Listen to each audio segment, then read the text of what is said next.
Tanan, yan po yung mabuting balita na kung saan kapag ang mabuting balita ay naitanim sa ating mga puso, ito daw po ay dapat na umusbong, lumago, at mamunga. Amen? Kaya nga napakahalaga na bawat tahanan merong ganitong gawain kasi bakit? Naliliwanagan ang ating mga isipan. Kasi minsan sa dami ng may mga problemang dumarating sa ating buhay, parang minsan nawawala na tayo ng kapayapaan.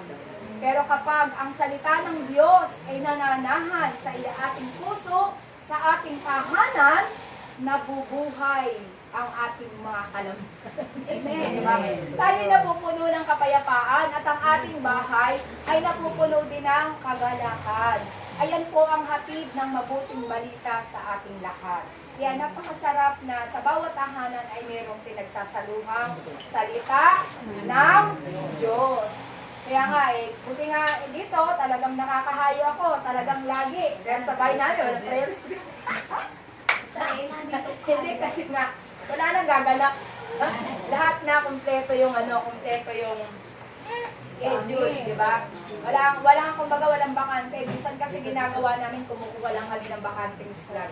Pero ngayon, halos dikit-dikit na. Pero, ganun pa man, wala mang salita ng Diyos sa aming tahanan. Ganun na rin yun. Di ba? Hinahatid naman sa bawat tahanan yung mabuting balita.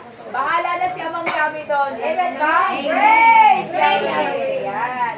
So ngayon po, tayo po'y dadako na sa ating pagbabasa ng mabuting balita na ipagkakaloob ng ating ina sa Bagong Jerusalem, Inang Mary. Kasi tayo po tayo